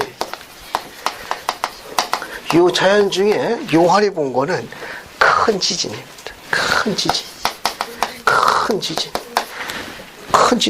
또 뭐가 있는가 하면은 또 뭐예요? 박재라고 있어요. 박재가 뭔지 아세요? 우박의 재앙의 약자예요. 알겠어요? 우박의 재앙의 약자를 박재라고도 그래요. 근데 말일에 때가 되게 되면 하늘에서 우박이 떨어지는데 그 우박의 크기가 한 달란트나 된다네요. 이게 우리가 갖고 있는 기록에 보면 계시록에 아직은 안 왔는데 이제 올 거예요. 이제 앞으로 이제 16장 21절 보세요. 16장 계시록 16장 21절 그냥 샘플로 하나 볼게요. 샘플로 16장 21절 거기 보면 21절에 앞에 뭐라고 나와 있습니까? 무게가 한 달란트나 되는 큰 우박이 하늘로부터 사람에게 내리매 사람들이 그 무엇을 인해서? 우박의 재앙으로 인해서 박쥐로 인해서 하나님께 원망하더라. 자 앞에 보세요. 여기 계시록 16장 21절 보면은 앞으로 내려올 겁니다. 이거 아직 안 내려왔으니까 그 무게가 한 달란트나 된다네. 이 무게가 한 달란트는 학자에 따라 견해가 많이 있는데 가장 큰 사치는 약 34.3kg에 해당된다고 그래요. 이 무게 이게 하나 어떤 학자는 60kg 했는데 그거 너무 좀 큰 것 같아. 이거 너무 큰 것 같아. 이건 일반적으로 우리 교회에서는 34.3kg라고 보는 견해를 갖고 있습니다. 이게 우박 하나의 그 무게가 34.3kg이니까 그걸 맞는다. 그 우박을 맞았다. 어떨 것 같아요? 쬐깐 아플 것 같으죠? 쬐깐. 앞으로 일어날 겁니다. 앞으로. 이것도 이제 큰 재앙에 속하는 거예요. 그 다음에 또 있는 게 뭐냐면 재앙에는 뭐가 또 포함됩니까? 경제적 불황도 포함돼요. 이 시대의 표적이에요. 요한에 이제 이런 부분을 다 묘사했어요. 이런 부분을 다 묘사했습니다. 자, 그러면 우리가 살고 있는 시기가 이런 걸로 보게 되면은 입맛이 어때요? 쓰지요. 전쟁이 실제로 있고 전쟁의 소문이 끄잖아요. 실제로 지금 우리 세대가 그래. 네. 그죠? 네. 우리 조국 당도 그래. 우리 조국 당도. 또 어떻습니까? 기상재해, 자연재해. 얼마나 끔찍합니까? 우리 주변에 그냥 벌써 이웃 동네 그렇게 돼 있잖아요. 그죠? 거기에 비하면 우리나라 좋은 나라예요. 그죠? 또 뭐가 있습니까? 불황이지만 그래도 경제를 연구하고 있는 그 분석가 애널리스트에 의하게 되면 한국이 아직은 기회의 땅이랍니다. 그 애널리스트에 의하게 되면 한국이 폭발적인 잠재적인 그 큰 힘을 갖고 있는 주목되는 나라랍니다. 믿거나 말거나 오래오래 전에 이 땅이 속박하게 쌓여있어. 저게 인도의 한 시성은 동방의 등불이라 해가지고 아름다운 글을 남겼습니다. 그곳에 햇불이 비춰드는 날 세계의 모든 길은 서울로 통해야 된다는 아름다운 시를 쓰신 분이 있어요. 그죠? 네. 영의 세계에 가 있으니까 그때 만나게 되면 우리 그때 식혜라도 한잔 줍시다. 어쨌든. 근데 이게 실제로 성취되고 있어요. 여러분 찾으면 미국의 대통령 오바마. 네. 오바마가 들먹거리는 그 수많은 나라 가운데 칭찬하고 있는 나라는 한국이에요. 한국. 실제로 짧은 시간 동안에 단군 이래 우리 자녀들이 전 세계의 능력을 과시하던 시기가 도래했습니다. 우리 자녀들은 글로벌해. 제 어린 시절에는 칙칙폭폭 타고 서울로 수학여행 오면은 그거보다 더 귀한 일이 없었어요. 밤잠을 설렜습니다. 창경 가서 동물 보고 그러면은 그거 여러 날 동안 그거 감동을 사귀질 못했다. 지금 어때요? 우리 자녀들은? 배낭 메고 전 세계로. 요즘 뭐 어때요? 제 자녀들도 그래요. 아빠 들어갑니다. 나오세요. 그럼 인천공항 가야 돼요. 그럼 비행기 타고 왔다 갔다 하잖아요. 네. 벌써 아이들이 또 그런 글로벌 시대에 문물을 접하다 보니까 안 보이면 어디 있냐면 친구가 뭐 남미에 있네, 뭐 어디 있네, 거기 쏴들어가요. 우리는 어때요? 가고 싶어도 못 가. 그죠? 네. 뭐 들리기를 해요. 막 입이 열리기를 해. 그저 그냥 뒷바라지 하느라고 자꾸 힘든 거지. 그 전화나 한 통 들으면 그걸로. 그 전화나 제대로 합니까? 전화 딱 받으면 아빠야? 응, 아빠다. 그러면 엄마 먹어주세요. 그 옆에서 뭐라고 그러니까? 원점으로 다시 돌아갑니다. 아직 우리 땅은 애널리스트의 기록에 의하게 되면 엄청난 파워가 그 나라로 알려져 있습니다. 생각보다 우리 자녀들이 잘하고 있어요. 생각보다. 그리고 이 재앙 가운데 이 조국 땅에 대해서 이야기할 수 있는 또 다른 게 뭐가 있는가 하면 통일은 됩니다. 될 수밖에 없어. 왜냐하면 김보골이라는 회장님이 선지자가 이 땅에 처음 오신 게 1975년에 1975년 36년 전에 장축 체육관에 오셔가지고 선지자가 이 땅을 이용해. 그때는 너무너무 살기가 힘든 때야. 그때는 모든 젊은이들이 때려잡다 공상장 뭐 이거 해가지고 한참 이거 결혼할 때 여러분 상상도 못하지. 그 시절엔 그런 거예요. 그때 선지자가 이혼했습니다. 이 땅에 흰옷 입은 자가 많을 것이고 흰옷 입은 자가 많을 것이고 이 땅의 자녀들이 복음을 레드 차이나, 그 레드 차이나가 오늘날, 그 당시는 중공예, 오늘날은 중국이지. 거기에 우리의 자녀의 복음을 전파하고 우리의 문물과 제품이 러시아하고 안 퍼지는 것이 없도록 아시아를 온 세상에 나가도록 축복하셨습니다. 우리 자녀들이 선교사 팔 수 있도록 김치가 풍성하도록 축복하셨어요. 주님은 우리들의 자녀들이 복음 안에서 양육되고 선교사 나가게 되면 경제적인 불황뿐만 아니라 전쟁과 자연재해도 포기했다는 성스러운 약속을 이미 약 30년 전에 선지자가 이 땅에 축복하셨습니다. 요즘에 힝크레저님이 쓰신 책 Standing for Something이라는 위대한 원시한 책 있죠? 그 책 서문에 보게 되면 힝크레저님이 이 땅을 축복하신 기록이 있습니다. 이 땅은 잘 될 겁니다. 축복받은 백성들입니다. 그 선지자가 다시 재확인했어요. 한 번만 하면 섭섭하지. 다른 한 분까지 도장을 찍었으니까 그렇게 될 거예요. 왜냐하면 문화적 역사적 배경에 따라 가지고 일본의 자녀가 중국 선교사 간다는 게 어렵습니다. 역사적 배경과 모든 게 깔린데 할 수 있는 건 한국뿐이 없어요.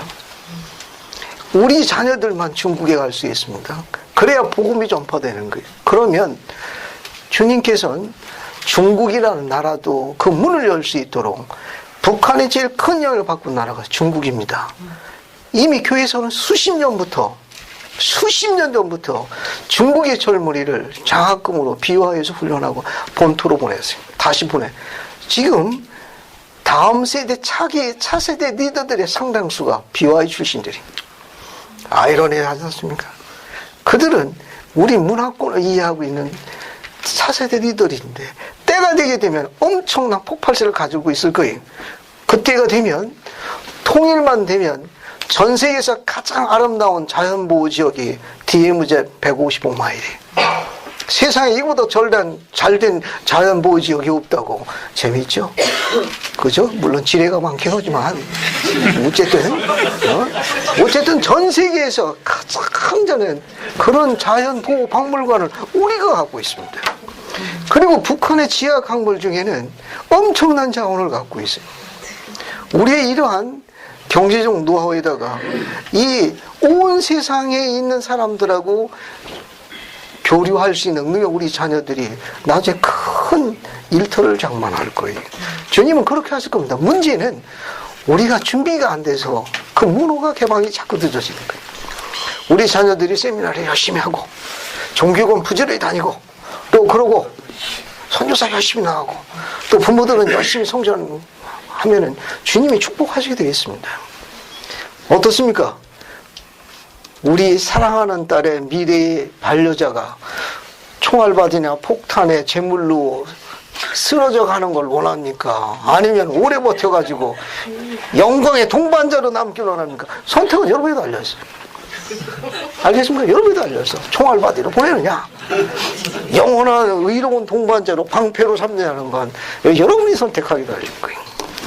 지금 이런 부분에 관해서 나타나는 계시가 그 다음 성구예요.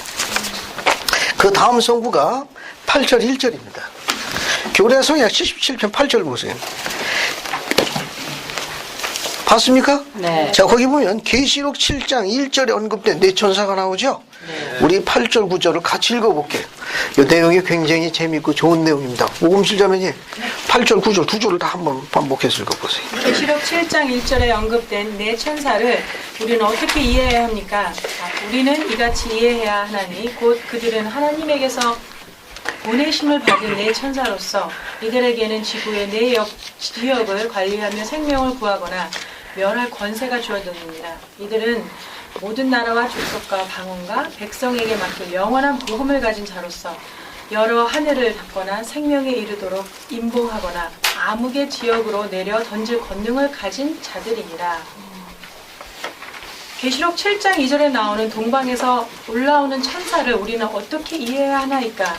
우리는 이같이 이해하나니 곧 동방에서 올라오는 천사는 이스라엘 12지파를 관할하는 살아계신 하나님의 인이 주어진 자니라. 그런즉 그는 영원한 복음을 가진 네 천사에게 외쳐 이르기를 우리가 우리 하나님의 종들의 이마에 인을 치기까지 땅이나 바다나 나무들을 해하지 말라 하느니라.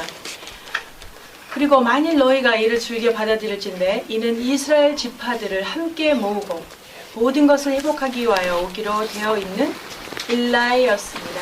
감사합니다. 다시 보세요. 다시 보시면 오늘은 여기 9절까지만 설명할게요. 거기 보면 네 천사를 어떻게 이해하느냐. 다음 그들은 하나님에게서 보내시받은 네 천사로서 이들이 지구의 네 지역을 관리합니다. 이 네 지역을 관리하는데 어떤 권세가 있느냐.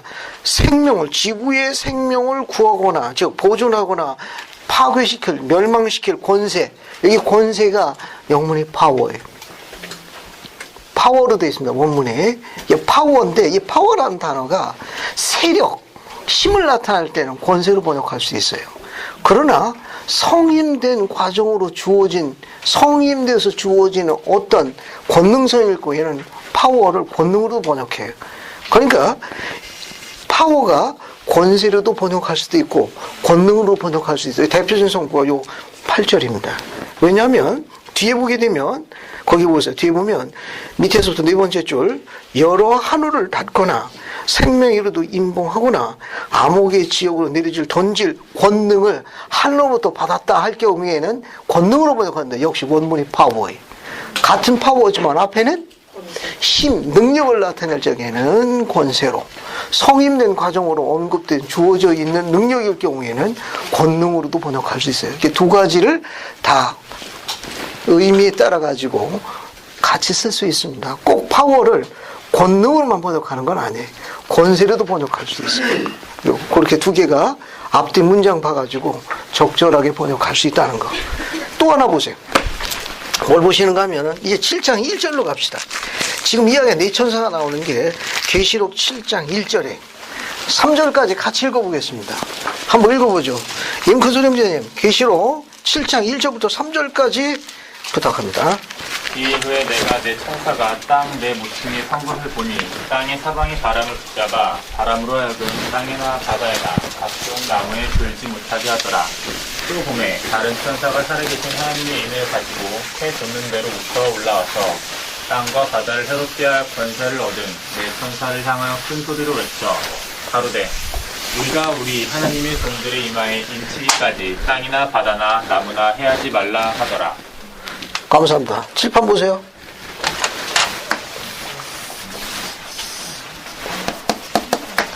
땅이죠. 땅의 네 모퉁이 네 지역을 관리하는 천사가 있습니다. 이 땅은 지구를 나타내는 거예요. 이걸 네 모퉁이를 네 천사가 지키고 있다고 했어요. 계시록 7장 1절에 네 천사가 지키고 있어요. 네 천사가 지키고 있습니다.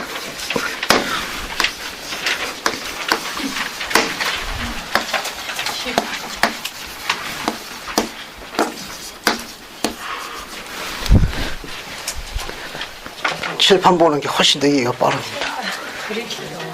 그러니까 칠판 보는 게 훨씬 더 빨라요.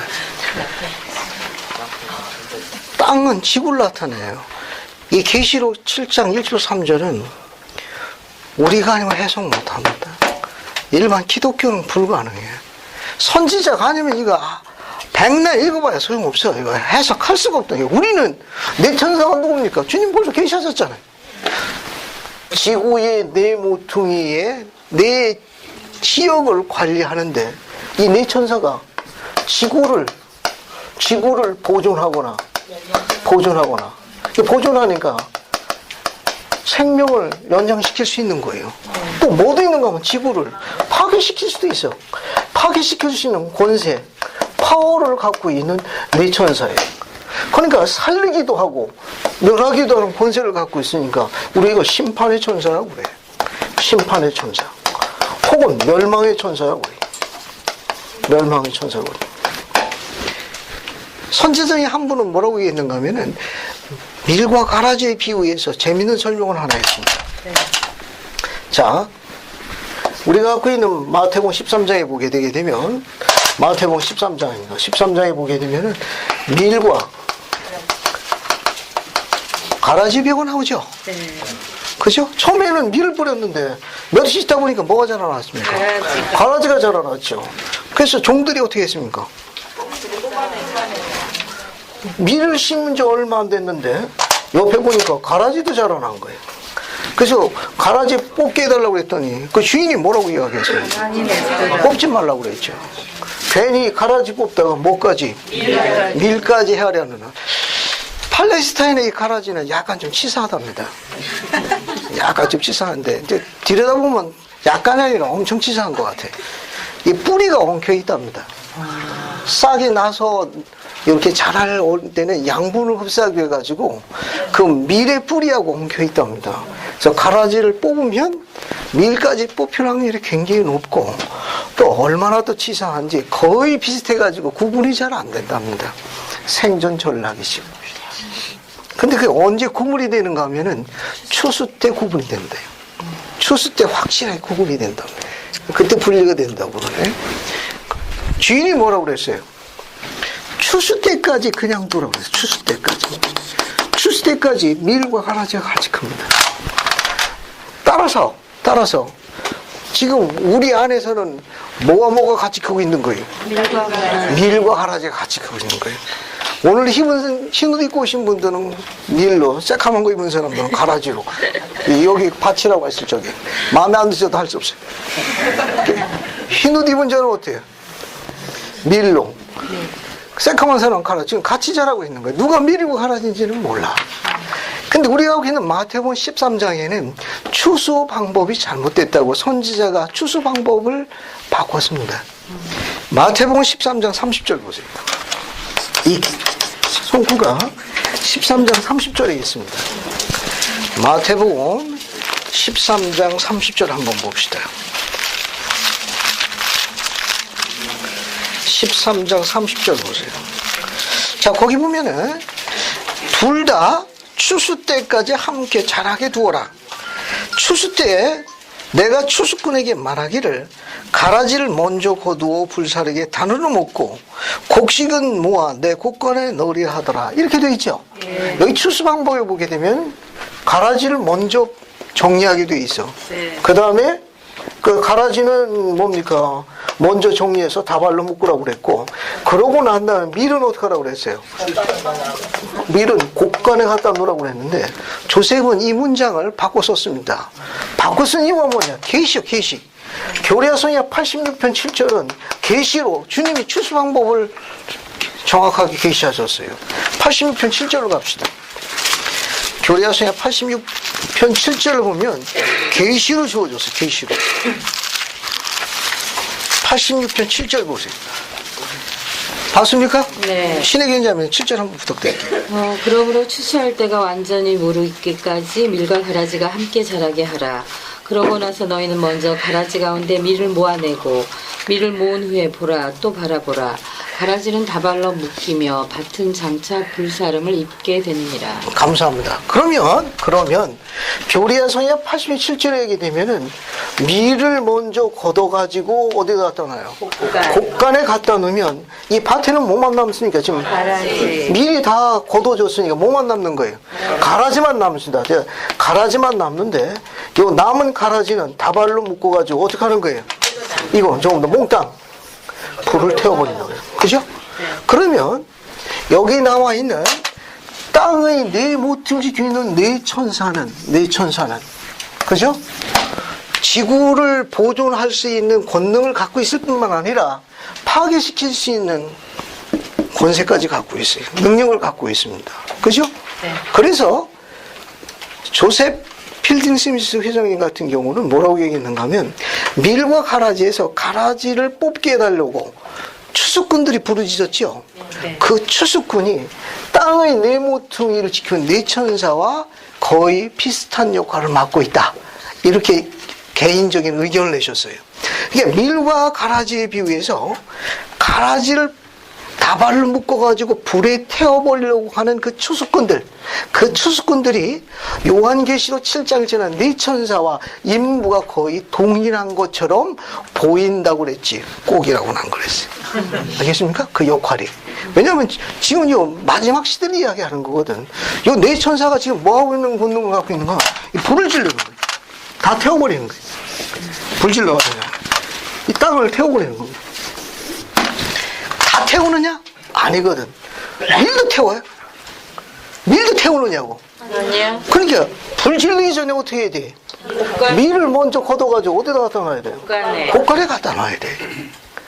그래서 이 일을 할 수 있도록 천사들이 부르짖고 있었어. 추수꾼들이 지상에 가가지고 불 질르게 해주세요. 불 질르게 해주세요. 불 질르게 해주세요. 주인이 뭐라고 그랬어요? 언제까지?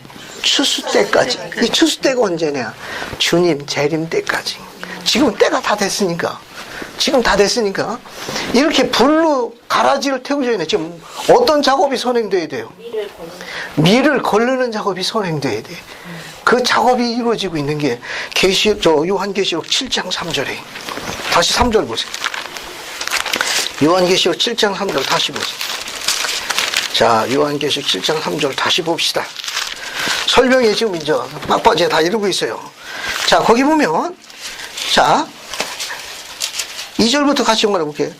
또 봄에 다른 천사가 살아계신 하나님의 인을 가지고 어디서 올라왔습니까? 해 돋는 데서 올라온 이 다른 천사가 땅과 바다를 해롭게 할 권세를 얻은 네 천사에게 큰 소리를 외쳤어요. 뭐라고 외쳤습니까? 우리가 우리의 하나님의 종들의 이마에 인치기까지. 그런 인치는 작업이 이루어지는 땅이나 바다나 나무나 아무것도 해하지 말라 하더라. 적어볼게요. 자, 가라지를 뽑으려고 작업을 준비하고 있는 네 천사에게 뭐라고 이야기했는가 하면, 뭐라고 얘기했는가, 즉, 해 돋는 쪽이니까 동방입니다. 동방으로부터 올라온, 거기는 그냥 다른 천사라고 번역해 놨는데, 영문은 another angels, 그 복수가 많습니다. 그러니까, 동방에서 올라온 다른 천사들이 이 네 천사에게 외쳤어요. 큰 소리로 외쳤습니다. 큰 소리로 외쳤어요. 그 외친 내용이 뭐냐면은, 우리 하나님의 종들의 이마에 인치기까지 이것이 이루어지는 땅이나 바다나 나무나 그 어떤 것도 상하게 하지 말라. 이렇게 외칩니다. 이렇게 외쳤습니다. 동방으로부터 올라갈 때 동쪽, 이게 from east예요. east입니다. 교리적으로 동쪽은 뭘 상징하죠? 동서남북 중에 성전에, 서울 성전에 모로나이가 어느 쪽 바라보고 나팔 불고 있어요? 왜 동쪽 보고 나팔 불고 있습니까? 폼 잡으려고? 네? 회복을 상징하는 거예요. 회복. 이 동쪽은 회복을 상징합니다. 회복을 상징. 회복을 천사가 한 명만 했나요? 복음의 회복을 천사가 한 명만 했습니까? 모로나이 혼자 다 했어요? 아니요. 모로나이 됐고 누구도 했어요? 아론 신권을 위해서 침례 요한, 메기드 신권을 위해서 베드로, 야고보, 요한, 집합을 위해서 모세, 인봉을 위해서 엘리야, 이런 사람들, 이런 주님의 정도 회복의 일하러 다 온 거 아니에요? 그죠? 네. 그런 사람들을 총칭해서 동방에서 올라온 다른 천사들, 회복의 일하러 왔기 때문에 이걸 우리가 뭐라고 그러냐, 회복의 일라이어스라고 불러요. 교리적으로. 여기까지만 이해하시면 돼요. 그냥 동방에서 올라온 다른 천사도 누구냐, 회복의 일하러 지상에 온 주님의 모든 종들, 사자들 총칭해가지고 이름에 관계없이 준비, 예비케, 재림을 준비, 예비케해서 왔기 때문에 회복의 일라이어스라 불리우시는 분들을 총칭하는 편이에요. 그래서 이분들이 와가지고 뭘 회복한 거예요? 복음을 회복했죠. 복음을 회복하면 그 나라 그 땅에 들어가는 게 뭐냐, 큰 소리 외치는 게 이게 복음이 전파되는 거예요. 복음이 전파되는 거예요. 즉 복음이 전파되는 건 뭡니까? 선교 사업이고, 선교 사업이 활성화가 되면 하나님의 종들의 이마에 인치는, 인봉하는 그 의식은 무슨 의식이라고 그래요? 성전 사업이라고 그래요.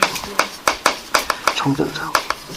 따라서 이 계시는 그 땅에 선교 사업과 성전 사업이 이루어지는 땅이나 바다나, 왜 바다가 두 개가 있어? 나무나 그 어느 곳도 손대지 말라, 그런 말이에요. 이 계시는 아주 선명한 거예요. 그러니까 저 계시는 그 땅에 내 못을 지키는 멸망의 천사, 심판의 선자가 가라지를 가서 불태워버리려고 했는데 해 돋는 동안 다른 천사가 외쳤어요. 우리가 복음을 전파해가지고 그 땅에 인봉으로 부모와 자녀를, 자녀와 부모를 영원한 가죽으로 묶는 작업이 이루어지는 땅이나 바다나 나무가 해당되는 곳은 불로 태우지 말지니. 교리적으로 불은 재앙을 상징합니다. 전쟁, 파괴, 재앙을 다 상징해. 그것을 뭐 했습니까? 보류시켰어요. 보류시킨 거예요. 이 위대한 계시는 선지자의 계시가 아니면 거의 불가능합니다. 왜 우리가 우리 자녀들에게 세상적인 학문에 성취도 위한 진학과 진로가 막중해에도 불구하고 그들에게 이와 같은 것을 요구하는 것은 그만한 이유를 갖고 있습니다. 그래야만 그들의 영원한 가족으로 보존되는 거예요. 그래야만 극한 상황에 도망가지 않고 남는 의로운 남자를 잡을 수 있기 때문에 그러는 겁니다.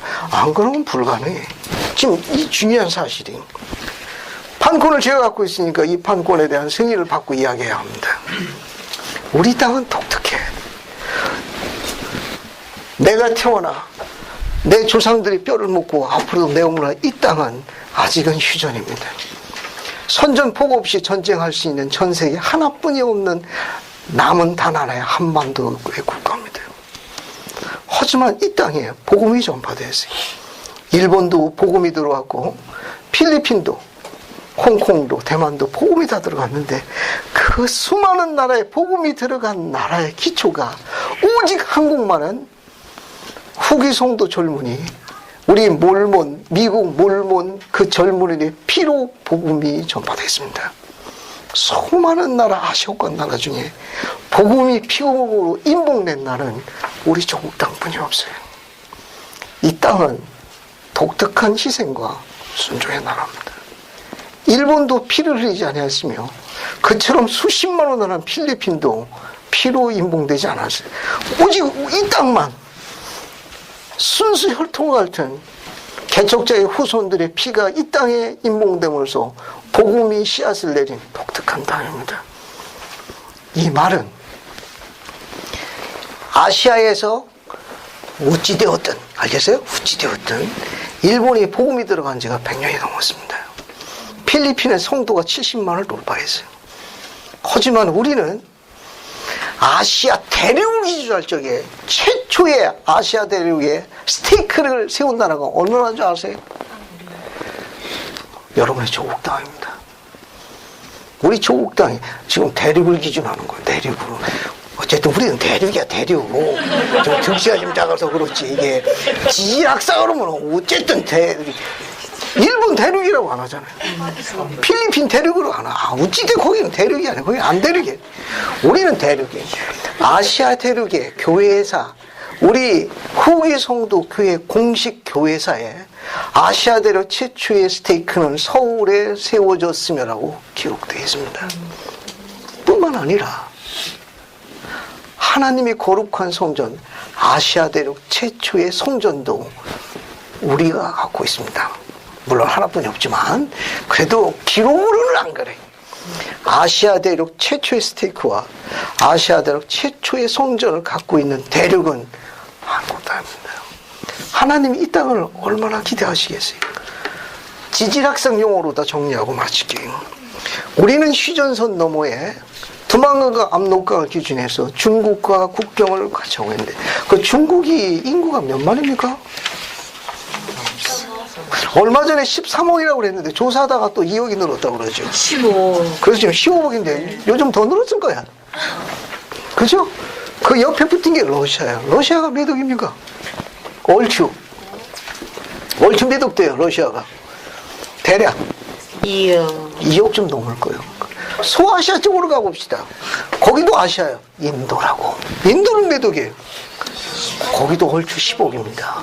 그러면 우리 국경과 인접하고 있는 아시아 국가에 최소한 25억 이상이 우리 국경과 밀접해 있는데 다 복음을 필요로 하는 나라들입니다. 그러면 주님께서 전진 기지를 어디를 삼겠어요? 복음을 전파한 전진 기지를 어느 땅을 선택하느냐고. 피로 인봉된 이 땅을 지명하셨습니다. 일본도 아니에요. 필리핀도 아니에요. 그러면 보이지 않는 악을 볼 적에 제일 유주의 나라로 보는 나라가 어느 나라입니까? 여러분의 조국 땅이에요. 그 조국 땅에서 누가 제일 유주의 인물입니까? 후기 성도. 오늘 여기 와 있는 여러분들이. 오늘 폐회가 끝나고 나가면 그 친구가 그럴 거예요. 다 거짓말이야, 거짓말이야. 그럴 거예요. 하지만 계시의 가르침은 선명한 거예요. 여러분 여기 그냥 온 게 아니라 특별한 인물을 갖고 성별된 자녀들입니다. 여러분들은 그냥 여기 온 백성이 아니에요. 여러분을 낳아준 부모님들, 또 여러분이 직계 가족으로 자녀를 있는 여러분들은 결코 우연이 아니라는 거. 지금 여기 앞에 계신 분들한테 좀 안 듣지만은 여기 계신 분들은 이게 첫 번째에는 승리로 에녹의 서정을 장식했으면 마지막 라운드도 승리로 이끌겠다는 거예요. 그죠? 그러면 여러분 요 앞에 왜 안 왔어요? 네 파이 오빠 때 왜 안 태어났냐고. 그 오빠 때 태어났으면 어때요? 배 만드는 거 얼마나 재밌어. 활해가지고 잡는 짐승들 잡아오는데 또 배 타는 즐거움. 미대륙에서 쟁기가 거기 시냇물에 고기 잡아오기만 해. 학원 안 갔대. 하면서 막 뛰고. 왜 그때 안 왔어? 좀 활동적이면은 모로나의 오빠 시절 태어났으면 어때요? 하루 종일 꿰뚫었느니라 쳐 죽였느니라. 얼마나 재밌어. 익사이팅하지. 왜 그때 안 왔냐고.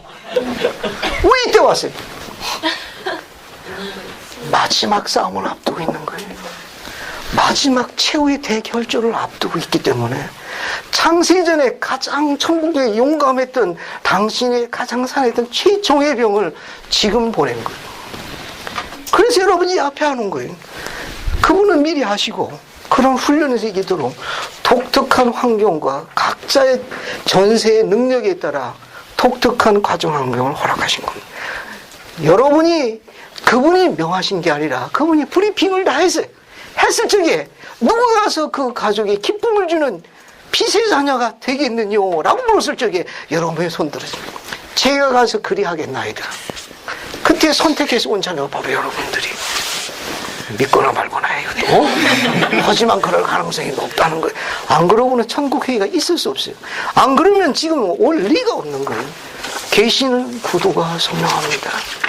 여러분은 삶을 바꿔가지고 여러분을 낳아준 부모에게는 기쁨을, 자라나는 다음 세대에게는 소망을 주는 선구자로 부름받은 특별한 자녀들이에요. 계시는 그렇게 가르치고 있습니다. 쉽고 쉽지 않지만 이런 가르침을 잘 이해해서 집에 돌아가시게 되면 여러분의 부모님 위해서 특히 피를 흘려 자녀를 낳은 어미 골수를 새롭게 할 수 있는 빛의 자녀들 능력을 달라고 강구하십시오. 그리고 한 번도 그러지 못한 미래의 아내와 자녀를 또 미래의 남편과 자녀를 보존할 수 있는 능력을 달라고 주님께 간구하십시오. 안식일 지키기에 합당한 수입을 가질 수 있는 기술과 능력과 이행을 달라고 간구해야 합니다. 주님은 그런 소망을 가지고 열렬히 간구하는 이스라엘 아들과 딸들을 주님께서 축복하실 거예요. 우리가 보는 눈과 주님이 우리를 보는 눈은 시각에 다릅니다. 주님께 감동할 수 있을 만큼 신앙의 폭을 넓히세요. 주님은 한 해가 가기 전에 여러분의 소망이 믿음대로 이루어지는 특별한 절기로 여러분을 축복하기를 원합니다. 그래서 그분은 기록을 이렇게 보냈어요. 맑은 시냇가 좋은 땅에 옮겨 심어 심히 진귀한 열매를 내는 진귀한 나무로 내가 키울 것이라 라고 약속하셨습니다. 여러분 그 증인이 될 수 있기를 예수 그리스도를 간구합니다. 아멘.